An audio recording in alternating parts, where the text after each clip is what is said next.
આપ જોઈ રહ્યા છો ઝી 24 કલાક ગુજરાત A to Z સાથે હું છું મેર। સૌપ્રથમ વાત કરીએ તો ભારતીય સેનાએ કંઈક આ રીતે હુમલો કર્યો અને કઈ રીતે આતંકીઓની પનાગાહને કબ્રસ્તાન બનાવી દીધી તેને અમે આપને એનિમેશનથી સમજાવીએ। કઈ રીતે મધરાતથી એક પછી એક મિરાજ નીકળ્યા અને 21 મિનિટમાં જ કેવી રીતે ખેલ તમામ કર્યો આતંકીઓનો તે આ એનિમેશનથી સમજીએ।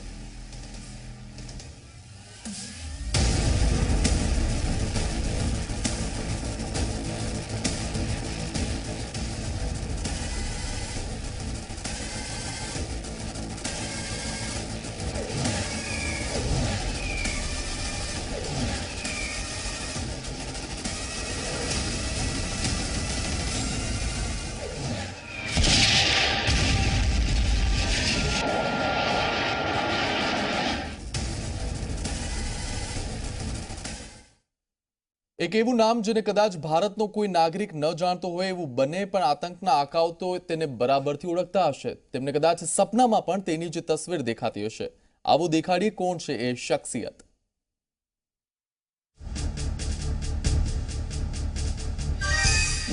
पाकिस्तानना आतंकीओना कॉफिन पर छिल्लो खिल्लो। तेज तरार अजीत डोवालनी कलमे लखायो एपिसोड। डोवालना दिमागथी तैयार थई आतंकीओना खात्मानी ब्लूप्रिंट। सर्जिकल स्ट्राइक बाद हवे एयर स्ट्राइक। पाकिस्तानना पाळेला आतंकीओने कबर सुधी पहोंचाडवामां सौथी महत्वनी भूमिका रही प्रधानमंत्री मोदीना जेम्स बॉन्ड अजीत डोवालनी। भारतना राष्ट्रीय सुरक्षा सलाहकार अजीत डोवालनी रणनीति पर ज उरी हुमला बाद पाकिस्तान ने तेना ज घरमां घुसीने भारतीय सेनाए सर्जिकल स्ट्राइक करी हती। जो के त्यारबाद पण पाकिस्तानना पाळेला आतंकीओनी शान ठेकाणे आवी न हती अने आतंकीओए करी नाखी सौथी मोटी भूल। जो के मोदीना जेम्स बॉन्ड अजीत डोवालनी कुशळ बुद्धि અને તેજ તરાર દિમાગનો અંદાજો આતંકીના આકાઓને બિલકુલ ન હતો। આતંકીઓની પાકિસ્તાન સ્થિત પનાગાહને કબ્રસ્તાન બનાવવા માટે અજીત ડોવાલના દિમાગમાં તૈયાર થઈ એક બ્લુપ્રિન્ટ અને 21 મિનિટમાં જ ભારતની વાયુસેનાએ આ બ્લુપ્રિન્ટને પહોંચાડી અંજામ સુધી। આખી દુનિયામાં જેના પડખા પડ્યા તે સૌથી મોટી એર સ્ટ્રાઇક જેના ભેજાની ઉપજ છે એ ભારતના રાષ્ટ્રીય સુરક્ષા સલાહકાર अजीत डोवाल छे कौन। वर्ष 1968 बैचना रिटायर्ड आईपीएस अधिकारी छे अजीत डोवाल। वर्ष 1990 में काश्मीर में अनेक आतंकियों ने हथियार छोड़ावा राजी कर्या। वर्ष 1992 में पंजाब में विधानसभा चूंटणी में हती महत्वनी भूमिका। वर्ष 2005 में आईबी ना डायरेक्टर पदेथी रिटायर थया हता डोवाल। 6 वर्ष સુધી પાકિસ્તાનમાં રહેવાનો ધરાવે છે અનુભવ। ગુપ્તચર ક્ષેત્રે સૌથી બહોળો અનુભવ ધરાવતા અધિકારી અજીત ડોવાલ મિઝોરમ, પંજાબ અને કાશ્મીરમાં આતંકીઓ વિરુદ્ધ અભિયાનમાં સક્રિય રહ્યા। ઇન્ટેલિજન્સ મામલામાં સૌથી તેજ તરાર અધિકારી છે અજીત ડોવાલ। ઉરી હુમલા બાદ સર્જિકલ સ્ટ્રાઇકના રણનીતિકાર અને બાલાકોટ એર સ્ટ્રાઇક પણ તેમના જ ભેજાની ઉપજ।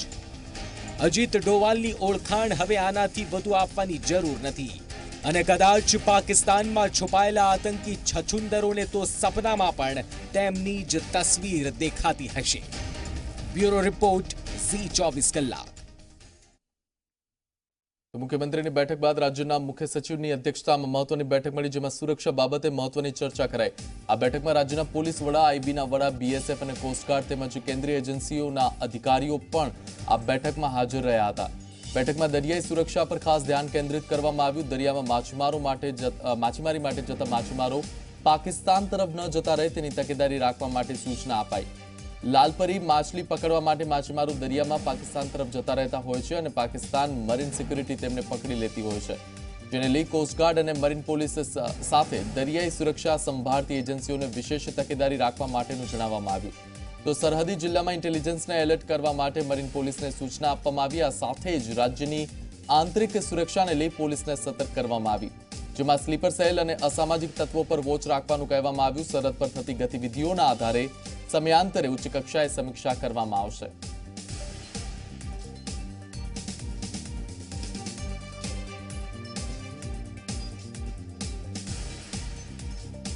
તો પુલવામા હુમલાનો બદલો લેવાની સાથે રાજ્યમાં પણ એલર્ટ આપી દેવામાં આવ્યું। રાજ્યના 1600 કિલોમીટર લાંબા દરિયાકાંઠે ચુસ્ત સુરક્ષા બંદોબસ્ત ગોઠવવામાં આવ્યો। રાજ્યની વિવિધ ચેકપોસ્ટ પર ચાંપતો બંદોબસ્ત ગોઠવાયો।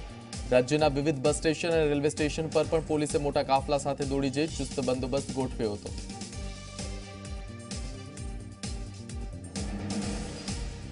સેનાની કાર્યવાહી બાદ ગુજરાતમાં જુદા જુદા સ્થળોએ એલર્ટ આપવામાં આવ્યું, ત્યારે કચ્છમાં પણ બંદર તરફ જતા રસ્તા પર પોલીસનો બંદોબસ્ત ગોઠવી દેવાયો છે। અબડાસાના જખૌ બંદરે આવન જાવન કરતા વાહનોમાં ચેકિંગ હાથ ધરવામાં આવ્યું। દરેક વાહનોનું પોલીસ દ્વારા ચેકિંગ કરવામાં આવી રહ્યું છે।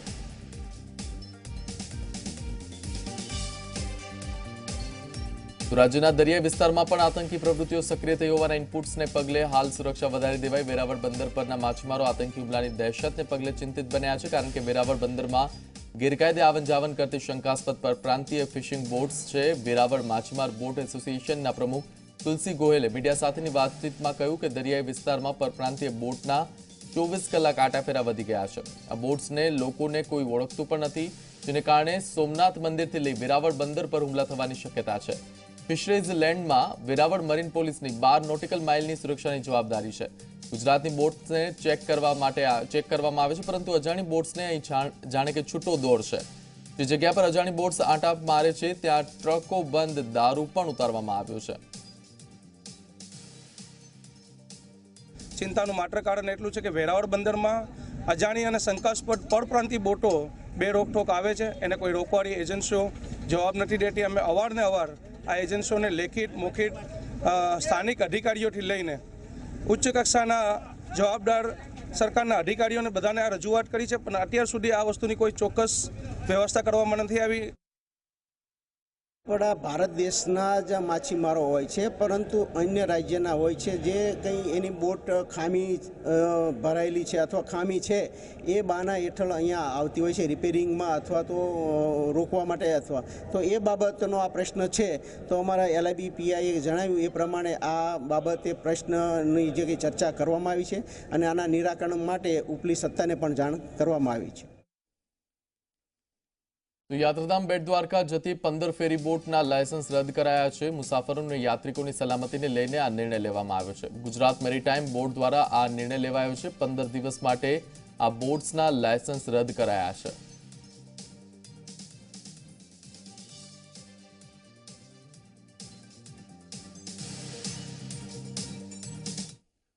સમાચારમાં આગળ વાત કરીએ તો પીએમના ગુજરાત કાર્યક્રમને લઈ આવતીકાલે વિડીયો કોન્ફરન્સ થશે, જેમાં સીએમ અને મુખ્ય સચિવની સાથે પ્રધાનમંત્રી કાર્યાલય વિડીયો કોન્ફરન્સથી વાતચીત કરશે। પીએમના ગુજરાતના કાર્યક્રમોના આખરી ઓપ અંગે ચર્ચા થશે। પીએમ અને સીએમ વચ્ચે આ વિડીયો કોન્ફરન્સથી સંવાદ થવાનો છે। ભારતના હુમલા બાદની સ્થિતિ અંગે ચર્ચા થઈ શકે છે। પીએમના સંભવિત કાર્યક્રમોની સુરક્ષા વ્યવસ્થા અંગે પણ ચર્ચા થશે। 4મી અને 5મીએ પીએમનો ગુજરાતનો કાર્યક્રમ નક્કી કરાયો છે।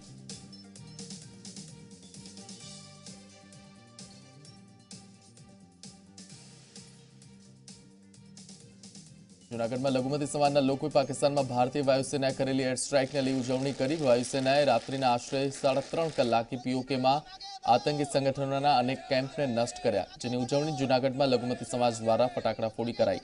આ સાથે જ પાકિસ્તાન મુર્દાબાદ, ત્રાસવાદી મુર્દાબાદના સૂત્રોચ્ચાર પણ કરાયા।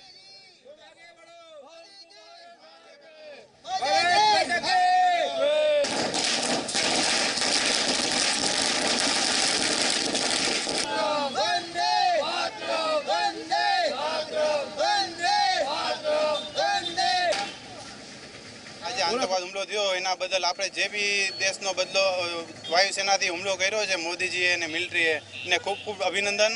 ને આતંકવાદનો કોઈ પણ જાતનો ધર્મ નથી હોતો। આતંકવાદ જ્યાં બી હોય તેને આ સબક મળવું જ જોઈએ। આતંકવાદને જે કોઈ પણ દેશ એને સાચવી રાખે છે, એનું સાથ સહકાર દે છે, એને પણ સબક મળવું પડે।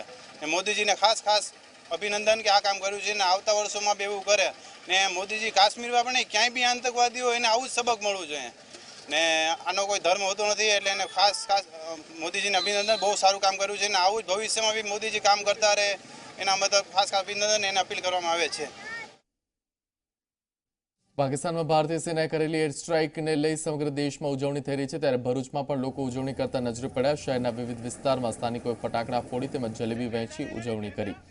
પાકિસ્તાનના રાષ્ટ્રધ્વજને રોડ પર ચિતરી તેની પર વાહનો પસાર કરાયા અને પાકિસ્તાનનું અપમાન કરવામાં આવ્યું.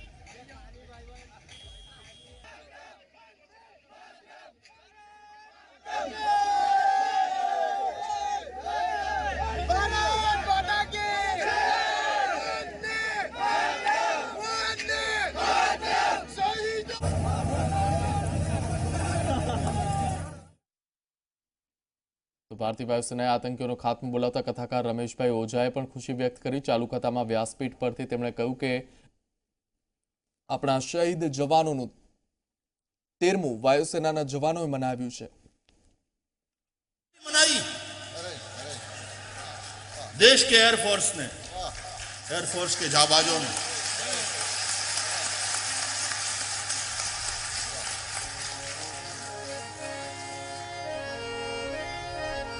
वहां गए बगैर वहां जाकर मारा.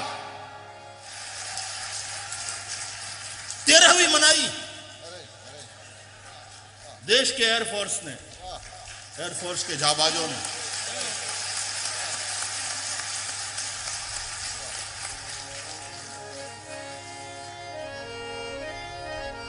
वहां गए बगैर वहां जाकर मारा और केवल उन्हीं को मारा जो मारने योग्य थे. તો છેલ્લા થોડા દિવસોથી વાઘ ગુજરાતમાં આવ્યો હોવાની વાતને લઈ વન્યપ્રેમીઓમાં ખુશી જોવા મળી, પરંતુ મહીસાગરના જંગલમાં વાઘનું મોત થયું છે, જેને લઈ વન્યપ્રેમીઓમાં દુઃખની લાગણી પણ જોવા મળી રહી છે.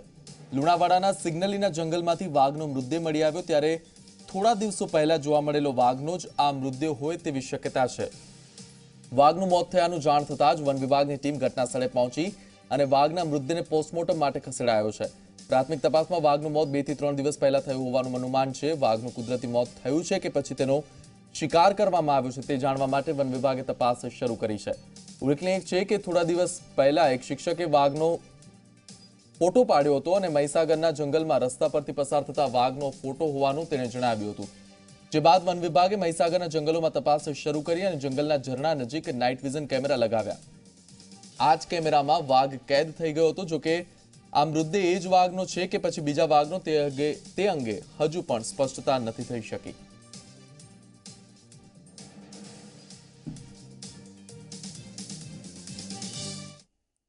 આગળ વાત કરીએ તો હવામાન વિભાગની આગાહી છે. ઉત્તર ગુજરાતના કેટલાક વિસ્તારોમાં વરસાદ પડી શકે છે. આગામી 24 કલાક દરમિયાન ગુજરાત રિજનમાં વરસાદની આગાહી કરવામાં આવી છે. બનાસકાંઠા, સાબરકાંઠા અને કચ્છ જિલ્લામાં અલગ સ્થાનોમાં સામાન્ય વરસાદની શક્યતા થઈ શકે છે.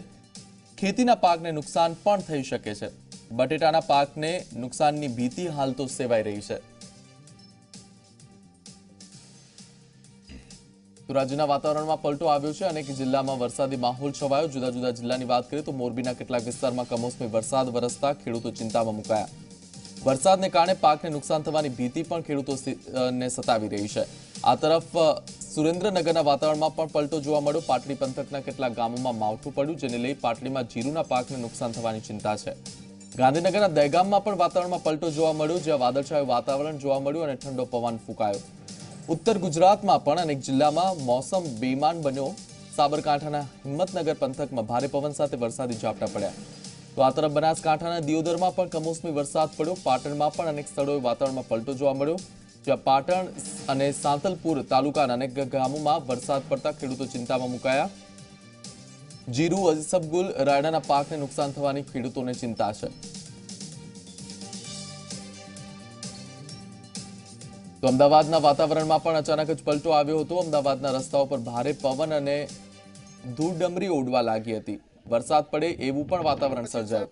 તો અડાલજમાં ત્રિમંદિર પાસે ધૂળની ડમરી ઉડી. કોંગ્રેસના કાર્યક્રમમાં મંડપ પણ ઉડી ગયા હતા.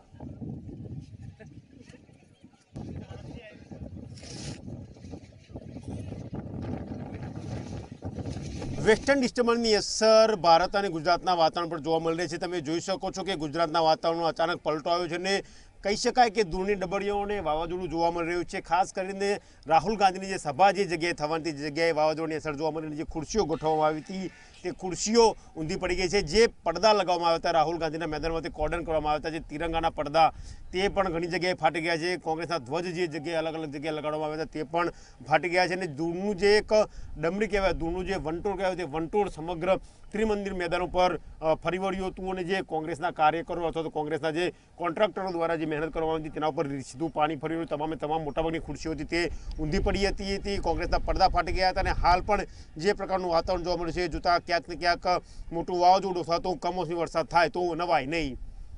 કેમેરા પર્સન શૈલેષ બગડા સાથે ગૌરવ પટેલ, ઝી મીડિયા, અમદાવાદ. તો ગાંધીનગરના વાતાવરણમાં પણ પલટો જોવા મળ્યો. ભારે પવનથી ધૂળની ડમરીઓ ઉડી. કમોસમી વરસાદથી ખેડૂતો પણ ચિંતામાં મુકાયા છે. તો ગાંધીનગરના દ્રશ્યો છે જેમાં ધૂળની ડમરીઓ ઉડી હતી અને અચાનક જ વાતાવરણમાં પલટો જોવા મળ્યો હતો. પવન પણ ફૂંકાવા લાગ્યો હતો અને ધૂળની ડમરીઓ પણ ઉડવા લાગી હતી.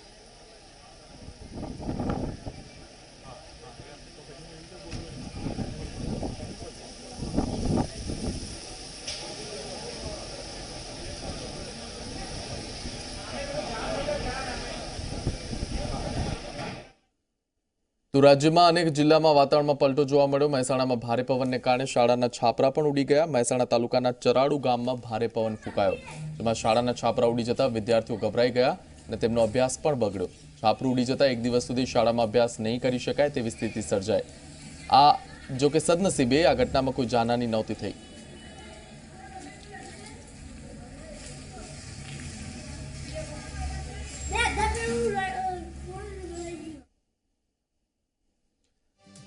મહેસાણાના અનેક તાલુકામાં કમોસમી વરસાદ પડ્યો. જિલ્લાના વિસનગર, બહુચરાજી, ઊંઝા સહિતના તાલુકામાં ભારે વરસાદ સાથે વરસાદ પડ્યો હતો. પવન પણ ફૂંકાયો, જેને લઈ ચોમાસા જેવી સ્થિતિ સર્જાઈ. અચાનક માવઠાની અસરથી સ્થાનિક ખેડૂતોના પાકમાં ભારે નુકસાન થયું.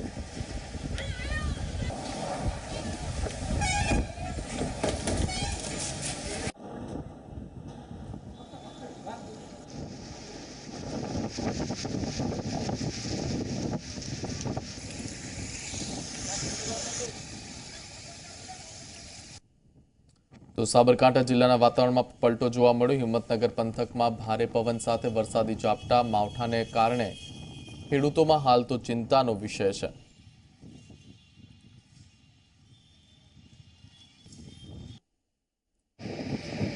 અરવલ્લી જિલ્લાની વાત કરીએ તો અરવલ્લી જિલ્લામાં પણ વરસાદી માહોલ છવાયો છે. અરવલ્લીના કેટલાક વિસ્તારોમાં ભારે પવન સાથે કમોસમી વરસાદ વરસ્યો.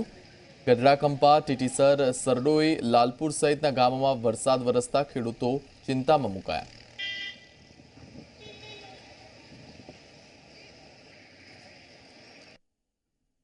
બનાસકાંઠામાં પણ વાતાવરણમાં પલટો જોવા મળ્યો હતો. દિયોદર પંથકમાં કમોસમી વરસાદ પડ્યો. વાવાઝોડા સાથે વરસાદથી ખેડૂતોને નુકસાન થયું. જીરા, ઈસબગુલ, રાયડાના પાકને નુકસાનની ભીતિ સેવાઈ રહી છે. તો સમગ્ર પંથકમાં માવઠાથી ખેડૂતો ભારે ચિંતાતુર છે.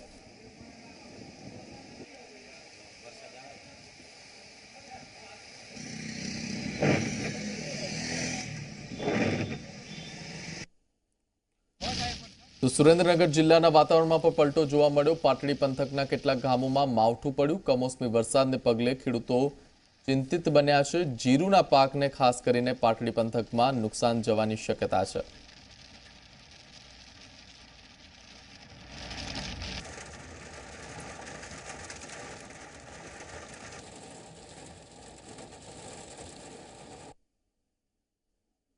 તો પાટણ જિલ્લામાં અચાનક જ વાતાવરણમાં બદલાવ જોવા મળ્યો. જિલ્લામાં અનેક ગામોમાં કમોસમી વરસાદ પણ પડ્યો.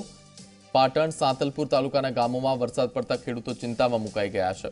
ખેડૂતોને પાકને નુકસાન થવાની હાલ તો ભીતિ સેવાઈ રહી છે.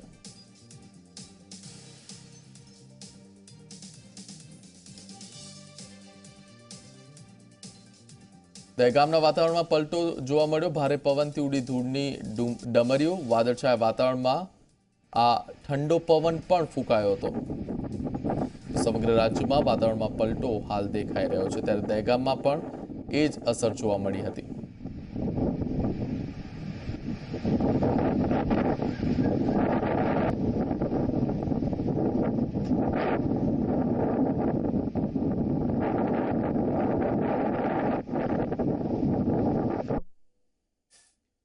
મોરબી જિલ્લાના વાતાવરણમાં પલટો આવ્યો છે. મોરબીના કેટલાક વિસ્તારોમાં કમોસમી વરસાદ વરસ્યો છે અને આ વરસાદને કારણે ખેડૂતોના ચહેરા પર ચિંતા સર્જાઈ.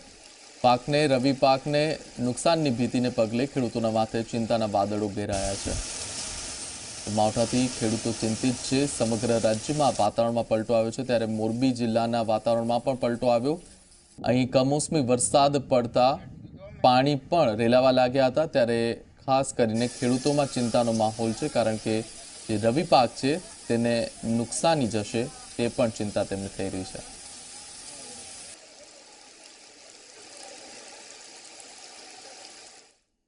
સમાચારમાં આગળ વધીએ તો મહેસાણાની ઊંઝા તાલુકા પંચાયત કોંગ્રેસે ગુમાવવાનો વારો આવ્યો છે. તાલુકા પંચાયતના પ્રમુખ અને ઉપપ્રમુખ સામે અવિશ્વાસની દરખાસ્ત મંજૂર થઈ છે. 6 વિરુદ્ધ 12 મતોથી આ દરખાસ્ત મંજૂર થઈ, ત્યારે હવે અપક્ષના કોઈ ઉમેદવાર પ્રમુખ બને તેવી શક્યતા છે. ભાજપ, અપક્ષ અને કોંગ્રેસના મળીને કુલ 12 સભ્યો પ્રમુખ અને ઉપપ્રમુખ સામે અવિશ્વાસની દરખાસ્ત મૂકી અને આ 12 સભ્યો દરખાસ્તનું સમર્થન કર્યું. મહત્વનું છે, કોંગ્રેસમાંથી આશાબેન પટેલના રાજીનામા બાદ તાલુકા પંચાયતના કોંગ્રેસના કેટલાક સભ્યો પણ આશાબેનના સમર્થનમાં હતા અને પ્રમુખ ઉપપ્રમુખ સામે અવિશ્વાસની દરખાસ્ત રજૂ કરવામાં આવી. તો જેમણે પ્રમુખના વિરુદ્ધમાં મત આપ્યો તેવા કોંગ્રેસના સભ્યો સામે કાર્યવાહી કરવા જિલ્લા કોંગ્રેસે તૈયારી કરી છે. દરખાસ્ત પસાર થઈ ગઈ છે. આગામી દિવસમાં અમે અમારી અપક્ષ તરીકે બોડી બનાવીશું. અમારા જે કોંગ્રેસના સભ્યો 8 હતા એ મારી સાથે હતા અસંતોષના લીધે, અને એમને વ્યક્તિને મહત્વ આપી અને અમે અપક્ષ બોડી બનાવવાના છીએ. પ્રમુખ શ્રી એક તરફી નિર્ણય લેતા હતા, કોઈને વિશ્વાસમાં પણ લેતા નહોતા અને વિકાસના કામો ઠક જેવા થઈ ગયા હતો અને આથી અમારે એમના પ્રત્યે અવિશ્વાસની દરખાસ્ત લાવવી પડી. શું લાગશે તમે આગામી દિવસોમાં કોની સત્તા બનશે તાલુકા પંચાયતમાં વિપક્ષને અમને સહકાર આપેલો છે, એટલે અપક્ષની રીતે મારી બોડી બનવાની. મેન્ડેટના વિરુદ્ધમાં જે કોંગ્રેસ પક્ષના સભ્યો લોભ લાલચમાં આવી અને ભાજપની જે રાજ્ય સરકાર અને ત્યાંના ભાજપના કાર્યકરો દ્વારા અમારા સભ્યોને ખરીદ વેચાણ દ્વારા ભરમાવવામાં આવ્યા હતા, એ તમામ સભ્યો તાત્કાલિક અસરથી અમે પદ નામ નિર્દિષ્ટ અધિકારી સમક્ષ રજૂ કરી અને એમને હોદ્દા ઉપરથી દૂર કરીશું, સભ્યપદે ગેરલાયક ઠેરવીશું. ત્યાંના સ્થાનિક ભાજપના આગેવાનોએ ભરમાવી અને એમને ઘણી મોટી લાલચો આપી, હોદ્દાઓની લાલચ આપી અને હાલ પૂરતું ભંગાર પાડ્યું છે. આગળ વાત કરીએ તો અમદાવાદમાં છરીની અણીએ સોના ચાંદીની દુકાનમાં લૂંટ ચલાવવામાં આવી. દુકાનના માલિક પર લૂંટારુએ છરી વડે હુમલો કર્યો. દુકાન માલિકે હિંમતભેર સામનો કર્યો હતો. દુકાન માલિક અને લૂંટારુઓ વચ્ચે ઝપાઝપી પણ થઈ હતી. દુકાન માલિકને છરીના ઘા મારી આ લૂંટારુઓ ફરાર થઈ ગયા હતા. અમરાઈવાડી વિસ્તારમાં સત્યમનગર પાસે આ ઘટના બની. પોલીસે ઘટના સ્થળે પહોંચી હુમલામાં દુકાન માલિકને ઈજા થતા સારવાર માટે એલજી હોસ્પિટલ પણ ખસેડ્યા હતા. તો આ સીસીટીવીના દ્રશ્યો આપ જોઈ શકો છો કે કઈ રીતે છરીના ઘા મારી આ હુમલાખોર પ્રયાસ કરી રહ્યો છે લૂંટનો, પરંતુ હિંમતભેર દુકાનના માલિકે તેનો સામનો કર્યો અને જે બાદ તે ત્યાંથી ભાગી છૂટ્યો હતો.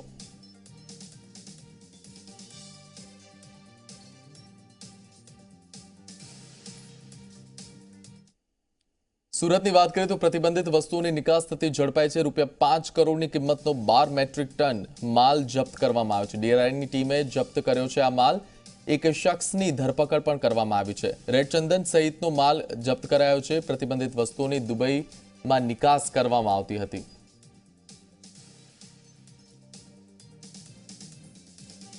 તો આ સાથે જ ગુજરાત A to Z માં મારી સાથે બસ આટલું જ. આપ જોતા રહો Zee 24 કલાક. નમસ્કાર.